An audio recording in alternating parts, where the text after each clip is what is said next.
السلام علیکم. زیرام چینل میں خوش آمدید.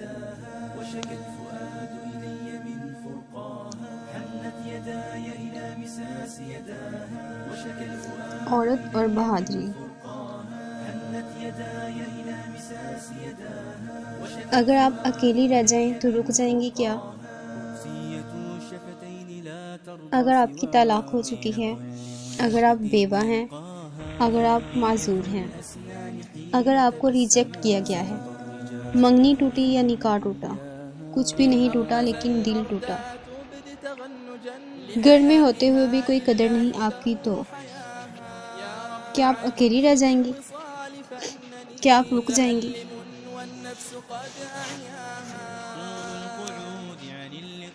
تاریخ اٹھائیں اور پڑھیں. حضرت حاجرہ علیہ السلام کا واقعہ.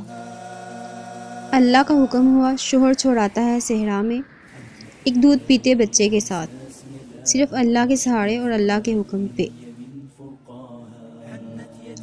کسی سے شکوہ کیا، کسی سے شکایت کی اس عظیم ہستی نے. ان کا تو ایمان تھا اللہ مجھے ضائع نہیں ہونے دے گا. اللہ نے ضائع نہیں کیا، ایسا مقام دیا کہ کسی کا وہ مقام نہیں. آپ دیکھ لیں، عورت اپنے آپ کو کمزور سمجھتی ہے، لیکن اللہ جانتا ہے اس میں کتنی طاقت، کتنی ہمت ہے، عورت کتنی صابر ہے. یہ اللہ نے مثال سیٹ کر دی نا ہمارے لیے کہ اگر تم اللہ کی رضا میں راضی ہو، اللہ کے حکم پر صبر کرتی ہو، اس کے راستے کی تکلیفیں سہتی ہو، تو تمہارا مقام بہت بلند ہوگا. اللہ تمہیں بھی ضائع نہیں کرے گا. وہ عظیم ہستی صحراؤں میں اکیلی ہے، یعنی کوئی وسائل نہیں، کوئی انسان دلاسا دینے والا نہیں. صحرا کبھی دیکھا ہے آپ نے؟ اس کی تنہائی ہی انسان کو مار دینے کے لیے کافی ہوتی ہے. قید تنہائی بڑی ظالم ہوا کرتی ہے، لیکن جن کا مقصد حیات بلند ہو، جن کا بھروسہ عرش والے پر ہو، وہ ایسے صحراؤں میں بھی سروائیو کر جاتے ہیں، جی جایا کرتے ہیں. آپ سوچ رہی ہوں گی کہ ہم تو عام عورت ہیں، ہم کیسے ہمت کریں، کچھ نہیں ہمارے پاس. یہ باتیں پیٹ نہیں بھرا کرتی. تو سنیں، اللہ مثالیں بناتا ہے آپ کے لیے اور پھر انہیں ہمیشہ کے لیے محفوظ کر لیتا ہے. وہ آپ کو سخت سے سخت حالات کی مثال دیتا ہے، جبکہ آپ پر ایسے حالات تو کبھی آتے ہی نہیں. وہ ہستیاں عظیم تھی تو ان جیسے امتحان بھی کسی کے نہ تھے. آپ کیوں بھول جاتے ہیں کہ وہ بھی تو آخر انسان تھے؟ کیا تکلیف صرف آپ کو محسوس ہوتی ہے، ان کو نہیں ہوا کرتی تھی؟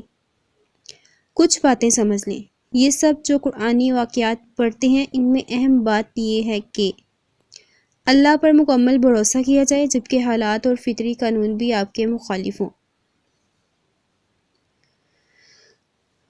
تو اس بھروسے، اس توکل پر اللہ آپ کے ساتھ بھی ایسے غیر فطری حالات، جنہیں میں امیزنگ واقعات کہتی ہوں، ایسے حالات پیش کر دے گا. تو وہ عظیم ہستی جب اپنے بچے کو بھوکا دیکھ کر بےتاب ہوتی ہے تو وہ کیا کرتی ہے؟ کیا چھوڑ چھاڑ کر بیٹھ جاتی ہے اور خالی دعائیں فریادیں کرتی ہے؟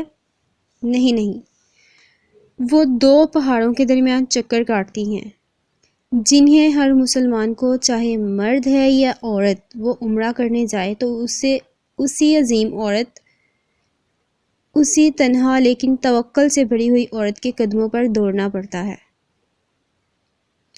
اللہ سکھاتا ہے نا، حرکت میں برکت ہے. توکل کرو اور دوڑ لگاؤ، ہمت ہار کے نہ بیٹھ جاؤ. مرد یا عورت جو بھی اللہ پر توکل کرے گا، اللہ اس کو ضائع نہیں کرے گا. اللہ نے وہی زمزم نکالا جو سراسر شفا ہے، جسے جس نیت سے پیا جائے اس کی دعا قبول ہوتی ہے. اللہ اکبر. پانی زندگی ہے، اور زندگی کو اللہ نے کہاں پیدا کیا؟ جہاں صحرا ہے، جینے کی کوئی امید نہیں، لیکن اللہ ایسے ہی بے جان مٹی کو دوبارہ زندگی بخشتا ہے، اسی طرح قیامت میں بھی ہمیں دوبارہ زندہ کیا جائے گا۔ ایک اور اہم بات، اللہ اس عظیم عورت کے ذریعے صحرا کو مکہ بناتا ہے۔ ہم کہتے ہیں نا عورت سے گھر بنتا ہے، اللہ نے تو پورا شہر اس عورت کی وجہ سے آباد کر دیا۔ میں قربان جاؤں، اللہ ہمیں جنت میں حاجرہ علیہ السلام کا دیدار کروائے، آمین۔ اب دیکھیں وہ اکیلی عورت آنے والے وقت کے پیغمبر یعنی حضرت اسماعیل کی پرورش کرتی ہیں، اور وہی بیٹا ایک دن عظیم باپ اللہ کے خلیل یعنی اللہ کے گہرے دوست حضرت ابراہیم کے ساتھ مل کر اللہ کا گھر یعنی کعبہ تعمیر کرتے ہیں۔ اللہ اکبر۔ یہ ہے قربانی کا صلہ، یہ ہوتا ہے چنے جانا، یہ ہوتی ہے برکت، یہ ہوتی ہے اللہ سے بے پناہ محبت کا ثمر، یہ ہوتا ہے اللہ سے راضی رہنے کا صلہ، یہ ہوتا ہے توکل کا نتیجہ، یہ ہوتی ہے اسباب اختیار کرنے کی حکمت۔ اب کیا بیٹھنا ہے سب چھوڑ چھاڑ کر اور کرنا ہے انتظار کہ کب موت آ پکڑے؟ کیا کرنا ہے انتظار کہ کوئی کہے میں تمہیں کبھی اکیلے نہیں چھوڑوں گا اور پلٹ کر کبھی آئے بھی نہ؟ آپ ایک عظیم عورت ہیں، اور میں نے مضبوط اعصاب کی عورتوں کو دیکھا تو یہ محسوس کیا کہ وہ دبتی ہیں، گرتی ہیں، روتی ہیں، اور پھر زمین پر نہیں چلتی، آسمانوں میں پرواز کیا کرتی ہیں۔